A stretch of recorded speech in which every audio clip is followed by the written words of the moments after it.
यीशु सहाय त्रिनिदातिस के बाद 23वां रविवारी आराधना में आप सबका हार्दिक स्वागत है। आइए हम लोग आज का आह्वान वचन सुनेंगे जो हमें मिलता है भजन संहिता भजन नंबर 150 पहला और दूसरा पद। भजन संहिता भजन नंबर 150 पहला और दूसरा पद। या की स्तुति करो, परमेश्वर के पवित्र स्थान में उसकी स्तुति करो, उसकी सामर्थ से भरे हुए आकाश मंडल में उसी की स्तुति करो, उसके पराक्रम के कामों के कारण उसकी स्तुति करो, उसकी अत्यंत बड़ाई के अनुसार उसकी स्तुति करो। आमीन। आइए हम प्रार्थना करें। हे सर्वशक्तिमान परमेश्वर दयालु पिता, हम तुझे धन्यवाद देते हैं कि तूने बीते दिन के जीवन में हमारे के संग साथ रहा, हर एक की रक्षा रखवाले आदर किया, सुरक्षित जीवन के साथ आज के दिन को दिखाया। तुझे धन्यवाद देते हैं हर एक आशीषों के लिए जो तूने हम हर एक के जीवन में दिया। तुझसे प्रार्थना है हमारे सारे पाप दोष अपराध गुनाहों को दया से क्षमा कर शुद्ध और पवित्र मन दे, ताकि हम सभी सच्चे हृदय से तेरी महिमा स्तुति करने सके। अपनी उपस्थिति हम हर एक के बीच में दे और हम क्या मांगे ये दिन धन्यवादी प्रार्थना सुन और स्वर्ग राज में ग्रहण कर ले। आमीन। आराधना को आरंभ करते हुए हम लोग गीत गाएंगे शेख शिवानी से। शेख शिवानी गीत नंबर 210। शेख शिवानी गीत नंबर 210। ईश्वर के प्रेम का या प्रमाण हम देखते रहते हर बिहान। Yeah.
की महिमा के लिए मंडली खड़ी हो जाएगी। परमेश्वर पिता और पुत्र और पवित्र आत्मा के नाम से आमीन। हमारी सहायता ईश्वर के नाम से है, जिसने स्वर्ग और पृथ्वी को सिरजा।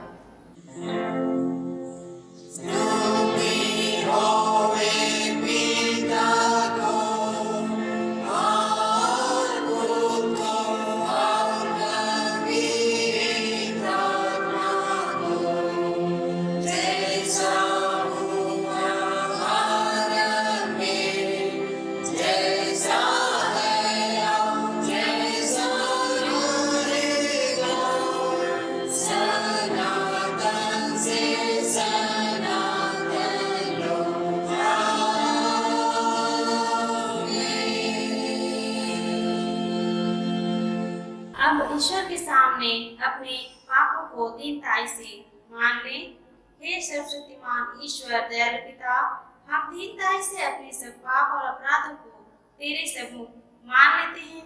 तू अपने प्रिय पुत्र हमारे प्रभु यीशु ख्रिस्ट के कारण हम पर दया दृष्टि कर और हमारे सब पापों को क्षमा कर। आमीन।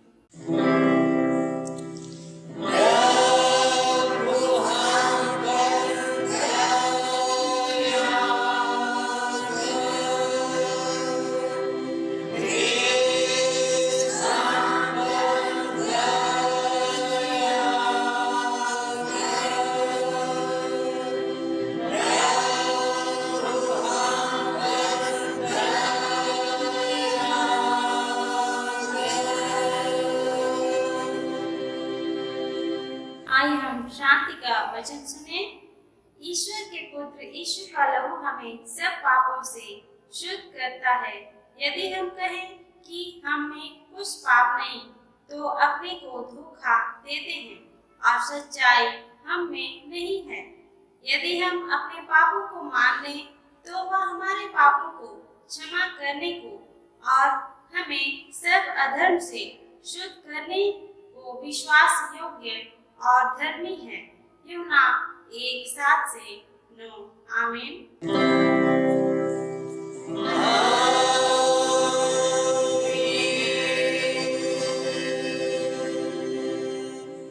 मंडली उठे, सबसे ऊंचे स्थान में ईश्वर का गुणानुवाद हो।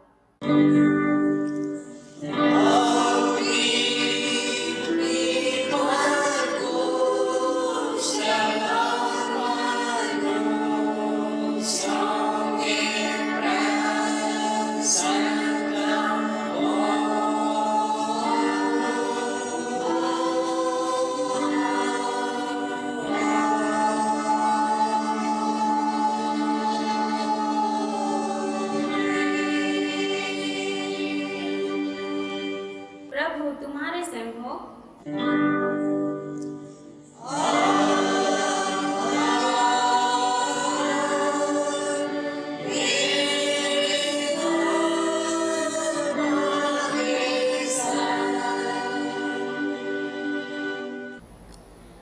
आइए हम प्रार्थना करें। हे सर्वशक्तिमान ईश्वर दयालु पिता, हम तेरा धन्य मानते हैं कि तूने अपने पुत्र यीशु ख्रिस्ट के द्वारा पाप क्षमा और अनंत जीवन की वाचा दी है।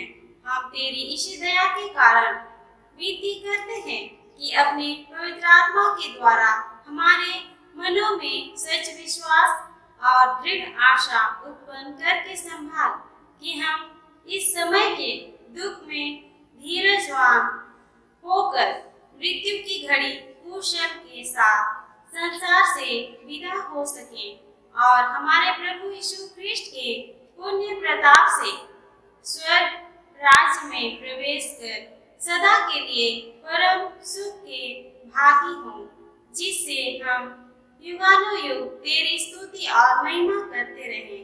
आमीन।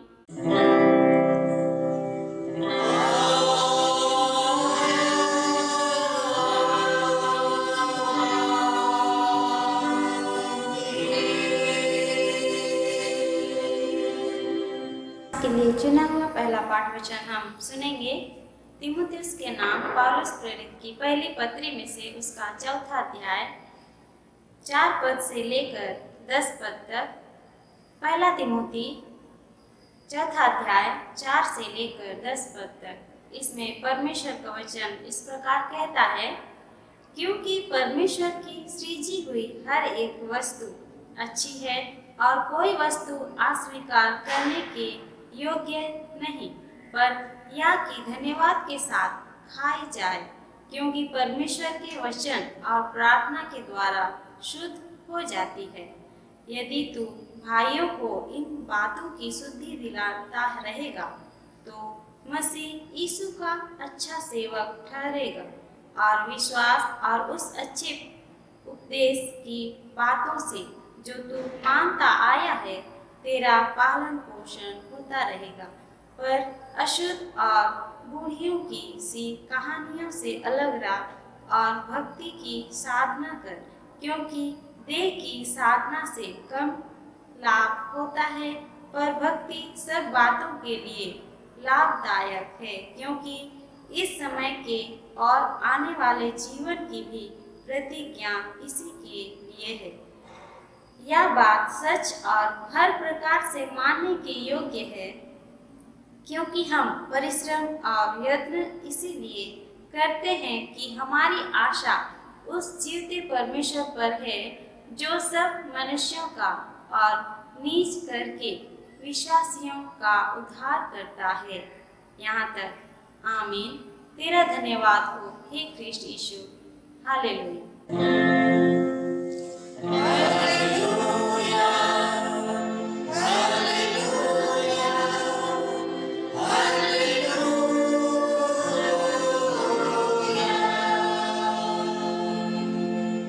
अब हम समस्त क्रिश्चियनी कलीसिया के संग अपना महापवित्र विश्वास मान ले के यूं कहें, मैं विश्वास करती हूँ परमेश्वर पिता पर, जो स्वर्ग और पृथ्वी का सर्वशक्तिमान सृजनहार है, और उसके इकलौते पुत्र अपने प्रभु यीशु ख्रिस्ट पर, जो पवित्र आत्मा से गर्भ में आया, कुंवारी मरियम से उत्पन्न हुआ, पंतुस पिलातुस की आज्ञा से दुख उठाया, क्रूस पर चढ़ाया गया, मर गया, गाड़ा गया, पाताल में उतरा, तीसरे दिन मृतकों में से जी उठा, स्वर्ग पर चढ़ गया और परमेश्वर सर्वशक्तिमान पिता के दाहिने हाथ बैठा है, जहाँ से वह जीवितों और मृतकों का विचार करने को फिर आवेगा। मैं विश्वास करती हूँ पवित्र आत्मा पर, एक ही पवित्र क्रिस्तानी कलीसिया, पवित्रों की संगत पर, पापों की क्षमा, देह के जीतने और अनंत जीवन पर। आमीन।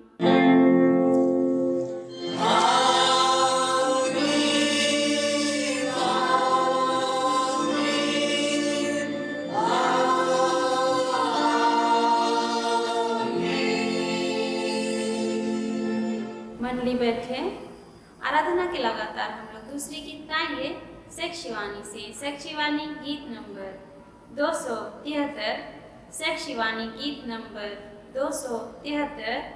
यीशु को मैं सब कुछ देता, सब कुछ करता हूँ कुर्बान, जीऊंगा मैं रोज मसीह में, उस पर रखूंगा ईमान।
खड़ी होए। तुम्हें हमारे पिता ईश्वर और प्रभु यीशु ख्रिस्ट की ओर से अनुग्रह और शांति मिले। आमीन। आइए हम प्रार्थना करें। प्रेमी स्वर्गीय पिता, हम तुझे धन्यवाद देते हैं यह सुअवसर देने के लिए कि तेरे चरणों में हम बैठ पाएँ, तेरे सुवचन को सुने और हे प्रभु अपने मनंतकरण में रखने सकें, उसके अनुसार चलने सकें और हे प्रभु तेरे राज के भागीदारी होने पाएँ। हे पिता परमेश्वर, प्रार्थना करते हैं वचन सुनने में तू ही सहायक हो, तू ही पवित्र आत्मा आप ही शिक्षक हो और हम तेरे वचन को सुनना चाहते हैं। अपने वचन का रहस्य को हमारे जीवन में प्रकट कर। प्रार्थना हमारे मुक्तिदाता मसीह यीशु ख्रिस्ट के नाम से मांगते हैं, सुन और स्वर्ग में ग्रहण कर। आमीन। आज के लिए ठहराया गया उपदेश पाठ वचन हम लोग सुनेंगे। मत्ती रचित सुसमाचार 22 उसका 15 से 22 पद तक। मत्ती रचित सुसमाचार 22वां अध्याय 15 पद से लेकर के 22 पद तक, जिसमें प्रभु का वचन इस प्रकार लिखा हुआ है। तब फरीसियों ने जाकर आपस में विचार किया कि उसको किस प्रकार बातों में फंसाएं। अतः उन्होंने अपने चेलों को हेरोदियों के साथ उसके पास यह कहने को भेजा, हे गुरु, हम जानते हैं कि तू सच्चा है और परमेश्वर का मार्ग सच्चाई से सुनाता है और किसी की परवाह नहीं करता, क्योंकि तू मनुष्यों का मुंह देखकर बातें नहीं करता। इसलिए हमें बता, तू क्या सोचता है? संसार कैसर को कर देना उचित है कि नहीं? यीशु ने उनकी दृष्टता जानकर कहा, हे कपटियों, मुझे क्यों परखते हो? कर का सिक्का मुझे दिखाओ। तब वे उसके पास एक दिनार ले आए। उसने उनसे पूछा, यह छाप और नाम किसका है? उन्होंने उससे कहा, कैसर का। तब उसने उनसे कहा, जो कैसर का है वह कैसर को और जो परमेश्वर का है वह परमेश्वर को दो। यह सुनकर उन्होंने अचंभा किया और उसे छोड़कर चले गए। मसीह में प्यारे भाइयों तथा बहनों, आज की रविवारी आराधना में आप सबों को स्वागत है। जैसा कि आज हम सुन रहे थे कि जो शीर्षक था कैसर को कर देना। मसीह में प्यारे भाइयों तथा बहनों, प्रभु यीशु मसीह के बहुत सारे दुश्मन हो गए थे। उनमें से फरीसी, सदूकी, शास्त्री, हेरोदी, इस प्रकार कई लोगों को हम देखने पाते हैं जो कि अपने अपने ग्रुप या पंथ बना करके यीशु को परीक्षा में डालने के लिए कोशिश किया करते थे। आज के यह उपदेश पाठ वचन में हम लोग सुने, फरीसी और हेरोदियों के चेले यीशु के पास जाते हैं और कहते हैं कि कैसर को कर देना उचित है कि नहीं। यह एक प्रकार का परीक्षा यीशु के पास थी। प्रभु में प्यारे भाइयों तथा बहनों, और यीशु ने उन्हें दुष्टता कहकर उन्हें, हे कपटियों, मुझे क्यों परखते हो, इस प्रकार का शब्द उन्हें कहते हैं और उनसे कहते हैं कि मुझे सिक्का दिखाओ। तो उसे एक दिनार दिया जाता है और यीशु उनसे कहता है, इसमें किसका छाप है और किसका नाम है? उन्होंने उससे कहा, कैसर का। जो यीशु ने उन्हें उनसे कहा, जो कैसर का है उसे कैसर को और जो परमेश्वर का है उसे परमेश्वर को दो। यह कहकर यीशु मसीह ने उस परीक्षा से वे विजयी हुए। प्रभु में प्यारे भाइयों तथा बहनों, हम दो देश के नागरिकता में विश्वास करते हैं। एक तो हम इस अपने शारीरिक जीवन में हम रहते हैं और दूसरा तो हमारा स्वदेश जो कि परमेश्वर का राज स्वर्गीय राज है। तो हमें दोनों राज्य में रहते हुए हम इस संसार में जीते हैं। प्रभु उन्हें सिखाना चाहता है कि जैसा हम परमेश्वर के उस राज के लिए खोज करते हैं, उसी प्रकार इस संसार के हमारे विभिन्न प्रकार के जिम्मेदारी हैं, पारिवारिक है, सामाजिक है, कलिसियाई है, राष्ट्रीय है। इस प्रकार कई जिम्मेदारियां हमारे ऊपर है, उसे हम छूट नहीं सकते हैं। और इसी के बाबत में यीशु को परीक्षा की गई और यीशु ने कहा कि जो कैसर का है, अर्थात जो छाप है कैसर का, उसे कैसर को दिया जाए। अर्थात यह पैसा रुपया या तो सांसारिक है, और इस संसार में हम जब रहते हैं तो हमसे जुड़ा हुआ विभिन्न प्रकार के पहलू हमें आता है, विभिन्न प्रकार के कर हमें देना पड़ता है, उसे हमें देने की आवश्यकता है। और लोगों को हमें समझाने की भी आवश्यकता है। मसीह में प्यारे भाइयों तथा बहनों, यहाँ यीशु के पास एक परीक्षा आई और यीशु ने उसमें विजय पाई। प्रभु में प्यारे भाइयों तथा बहनों, हमारे जीवन में भी कई परीक्षाएं आती है। आत्मिक जीवन में, शारीरिक जीवन में विभिन्न प्रकार की परीक्षा हमारे जीवन में आती है, लोगों के द्वारा और विभिन्न प्रकार की परिस्थिति के द्वारा हमारे जीवन में परीक्षाएं आती है। ऐसे समय में हमें पवित्र बाइबल वचन को याद रखने की आवश्यकता है। सबसे महत्वपूर्ण बात यही है कि पवित्र वचन को हम यदि अपने हृदय में रखे रहेंगे तो हम उसके विरुद्ध में पाप नहीं करेंगे, और विभिन्न प्रकार की जो समस्याएं हमारे बीच में आती है उसका निवारण हम कर सकते हैं और सफलता को हम प्राप्त करते हैं।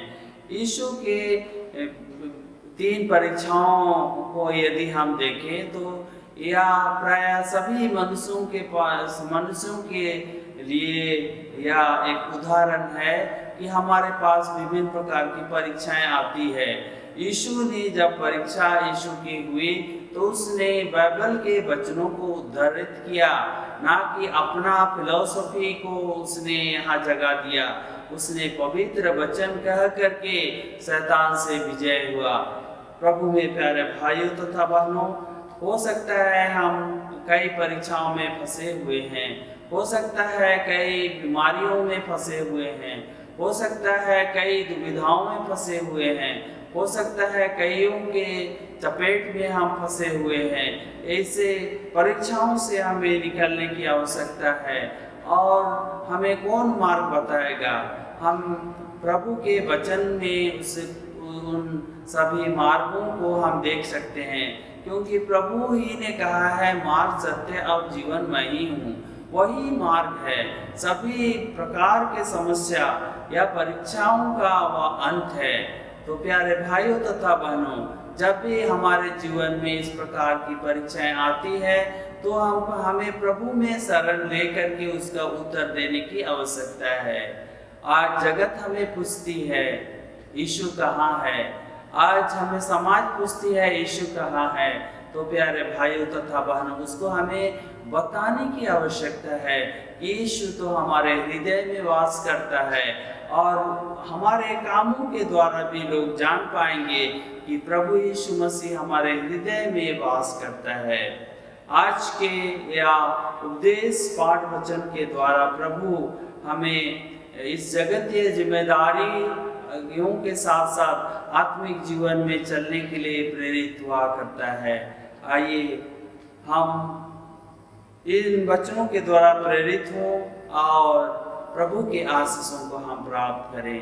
आइए हम प्रार्थना करें। अनुग्रहकारी प्रेमी स्वर्गीय पिता, हम तुझे धन्यवाद देते हैं कि तू सत्य गुरु हो करके हमारे बीच में डेरा किया और इस संसार के सभी प्रकार के परीक्षाओं से हमें मुक्त किया है। प्यारे प्रभु जी, तेरे वचन के द्वारा ही हम मुक्त हो सकते हैं। तेरा वचन हमें हे पिता परमेश्वर, विभिन्न प्रकार की परीक्षाएं जब हमारे जीवन में आती है उससे बचाए। तेरे वचन को हम महत्वपूर्ण स्थान अपने जीवन में रखने सकें, दिन और रात उसमें मनन चिंतन करते रहें, और जब हम बातें करते हैं तेरे ही वचन हमारे मुख से निकले, ताकि शैतान हमें परीक्षा में ना गिरा सके। यह प्रार्थना हमारे मुक्तिदाता मसीह यीशु ख्रिस्ट के पवित्र नाम से मांगते हैं, सुन और स्वर्ग में ग्रहण कर, आमीन। और ईश्वर की शांति जो समस्त ज्ञान से ऊर्ध्व है, ख्रिस्त यीशु में प्रत्येक के हृदय और मन की रक्षा करे आपसे सदा लो, आमीन। आराधना के लगातार हम लोग तीसरे गीत गाएंगे सेक्शिवानी से, गीत नंबर 191। सेक्शिवानी गीत नंबर 191। हे ईश्वर नाथ धर्म में सब दान के देने हारा। इसी गीत में हम दान अर्पण करेंगे।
आइए हम प्रार्थना करेंगे और उससे पहले हम लोग परमेश्वर का वचन सुनेंगे।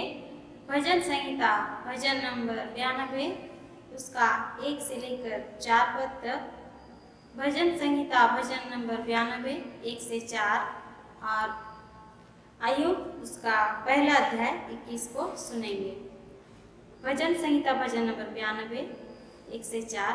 यहोवा का धन्यवाद करना भला है, हे परम प्रधान तेरे नाम का भजन गाना। प्रातः काल को तेरी करुणा और प्रति रात तेरी सच्चाई का प्रचार करना। 10 तार वाले बाजे और सरंगी पर और वीणा पर गंभीर स्वर से गाना भला है, क्योंकि हे यहोवा तूने मुझको अपने काम से आनंदित किया है और मैं तेरे हाथों के कामों के कारण जय जयकार करूँगा। आमीन। और अय्यूब उसका 1:21, यहोवा ने दिया और यहोवा ही ने लिया, यहोवा का नाम धन्य है। आमीन। आइए हम प्रार्थना करें। हे प्रभु परमेश्वर स्वर्गवासी पिता, हम तेरी विनती करते हैं अपनी क्रिश्चियनी कलीसिया और उसके सारे सेवकों की अगुवाई कर कि वे तेरे वचन के निर्मल उपदेश में ठहरे, जिससे सच विश्वास और प्रेम हम में बढ़े और दृढ़ाया जाए। हे प्रभु, भारत रिपब्लिक के हमारे प्रेसिडेंट, इस प्रांत के गवर्नर, राजकीय सभाओं और मंत्रिमंडलों, सब न्यायियों और हकीमों और सब राज्य कर्मचारियों को आशीष दे और उनकी अगुवाई कर कि वे न्याय और धर्म से देश की सेवा करें और हम कुशल चैन से सारी भक्ति और गंभीरता से काल बिताएं। हमारी कलीसियाई सभाओं, सेंट्रल काउंसिल, डायसीजन काउंसिल और कलीसिया की अन्य मंडली सभाओं को आशीष दे कि वे इस मंडली को तेरी पवित्र इच्छा के अनुसार चलाएं। जगत की लुथेरन कलीसिया और देश विदेश के हमारे सभी ख्रिस्ट विश्वासी मित्रों को आशीष दे कि हम क्रिश्चियन प्रेम और सहयोग में आगे बढ़ें और जगत में तेरी साक्षी के लिए अधिक सामर्थ्य पाएं। हमारी कलीसिया के सब काम पर आशीष दे, लड़के लड़कियों की शिक्षा पर आशीष दे कि वे तेरे भय, प्रेम और भरोसा में बढ़ते जाएं। कलीसिया के विद्यालयों, शिक्षण, प्रशिक्षण, महाविद्यालयों और अन्य संस्थाओं को संभाल और उनकी बढ़ती दे और उनके द्वारा कलीसिया के लिए आत्मिक और लौकिक आशीष दे। खेती बाड़ी और हर एक काम उद्यम को सफल कर, जिससे हर कोई सुविवेक से तेरे आगे चले और अपनी जीविका पाए। अपनी कृपा से उन सबों पर दृष्टि कर जो कंगालपन, रोग और नाना प्रकार की सकेती और दुख में है, उनको शांति दे। हे सर्वशक्तिमान पिता परमेश्वर, हम तुझे प्रार्थना करते हैं और तुझे धन्यवाद देते हैं कि तूने अपनी दया और आशीष से पंकज कुमार कोनगड़ी को उनके कार्य क्षेत्र में पदोन्नति दी है और साथ ही साथ उनके बेटे ख्रिस्ट प्रतिनिध इमानुएल कोनगड़ी को आगे की शिक्षा के लिए अच्छे स्कूल में प्रवेश के लिए उन्हें तूने चुनने में अगुवाई किया और इस निमित्त तेरे दया और अनुग्रह के लिए पूरे परिवार होकर धन्यवाद देना चाहते हैं। तुझसे प्रार्थना है परमेश्वर पिता, पंकज कुमार कोनगड़ी को तूने अभी तक जैसे उनके कार्य क्षेत्र में अगुवाई किया, उसी प्रकार तू आगे भी उन्हें अपनी दया और आशीष दे, उन्हें अपनी अगुवाई दे ताकि वे अपने कार्यों को अच्छी रीति से कर सके और आगे और भी आगे बढ़ते जाए और तेरी ही महिमा के लिए वे तेरे सम्मुख आ सके। तुझे धन्यवाद देते हैं कि तूने उनके बेटे को भी अच्छे स्कूल में एडमिशन दिलाने के लिए चुनने में अगुवाई किया और तुझसे प्रार्थना है परमेश्वर पिता, तू पंडित इमानुएल कोनगड़ी को भी अपनी दया और आशीष दे ताकि वे अपने पढ़ाई को अच्छी रीति से करने सके। तूने बुद्धि ज्ञान से परिपूर्ण कर और अपनी दया और आशीष दे ताकि वे अपने पढ़ाई में अच्छी कर सके और अच्छे अंकों के साथ अपने जीवन में आगे बढ़े और अच्छे मार्क के साथ वे पास होने सके। अपने जीवन में जो भी वे लक्ष्य और उद्देश्य लेकर आगे बढ़ते हैं उसमें तू उनकी अगुवाई कर। और कोनगाड़ी परिवार जो तुझे उन पूरे परिवार होकर धन्यवाद देना चाहते हैं, तू उनके धन्यवादी मन को ग्रहण कर और पूरे परिवार को तू अपनी दया और आशीष दे, ताकि आगे भी वे मिलकर तेरी ही महिमा स्तुति करने सके। तुझसे प्रार्थना करते हैं परमेश्वर पिता, जो रेलवे कॉलोनी के श्री सिमोन लुगुन को दिनांक 6/11/2020 को 80 वर्ष की आयु में तूने सनातन विश्राम के लिए बुला लिया, और उसी प्रकार एमएस वाली मंडली के श्री सुलेमान बूढ़ को भी दिनांक 11/11/2020 को 70 वर्ष की आयु में तूने सनातन विश्राम के लिए अपने पास बुला लिया। दोनों परिवार तुझे धन्यवाद देना चाहते हैं कि तूने दिया और तू ही ने लिया परमेश्वर पिता, और वे तेरे ही नाम को धन्य कहना चाहते हैं, तुझे धन्यवाद देना चाहते हैं। तू उन परिवारों के धन्यवादी मन को ग्रहण कर, और जो शोकित परिवार हैं उन्हें तू अपनी दया और शांति दे, ताकि वे अपनी जीवन को आगे तेरी ही महिमा स्तुति करते हुए व्यतीत करने सके, तेरी ही महिमा स्तुति करें और एक दूसरे के साथ मिलकर एक दूसरे को शांति देते हुए वे जीवन को व्यतीत करने सके। उन सभी के जीवन में तू अपनी दया और आशीष बनाए रख परमेश्वर पिता, और उन्हें अपनी हाथों से तू भरपूरी से आशीष दे। तुझसे प्रार्थना करते हैं, जो दान हमने आज दिए हैं उस दान पर अपनी दया और आशीष दे, ताकि वह दान तेरी ही महिमा के लिए काम में आ सके। तुझसे प्रार्थना है, जिन हाथों ने उन दानों को दिया है उन हाथों को तू भरपूरी से आशीष दे। जिस भंडार से वह दान आए हैं उस भंडार को हमेशा भरा पूरा रख। तुझसे प्रार्थना है, वर्तमान जो महामारी के कारण हम सभी जूझ रहे हैं, इस संकट से हमारे देश को, विश्व को, कलीसिया को तू सुरक्षित रख, और हर एक को तू अपनी दया और आशीष दे, और हम हर एक के साथ रहते हुए हमें सुरक्षित जीवन दे, ताकि हम सभी मिलकर तेरी महिमा स्तुति करने सके। हमारे कलीसिया के सब भाई बहनों की रक्षा कर, जो दूसरे देशों में चले गए हैं, कि वे सब जोखिम और परीक्षा में विश्वासी ठहरे।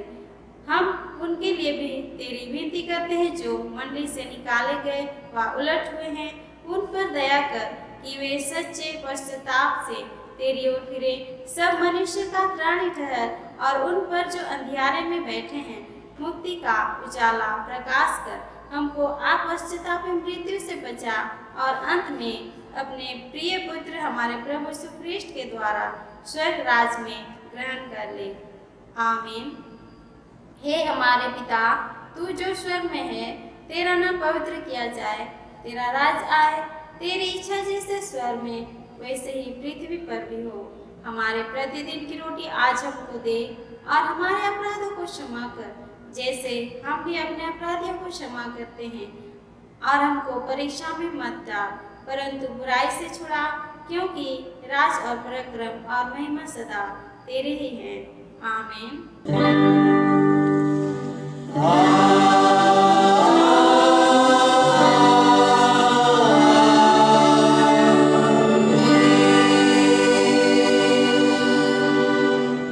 अब त्रिएक ईश्वर का आशीर्वाद विश्वासी और दीन मन से ग्रहण करें। परमेश्वर तुझे आशीष देवे और तेरी रक्षा करे। परमेश्वर अपना मुख का प्रकाश तुझ पर करे और तुझ पर अनुग्रह करे। परमेश्वर अपना मुख का प्रकाश तुझ पर करे और तुझे कुशल देवे। आमीन।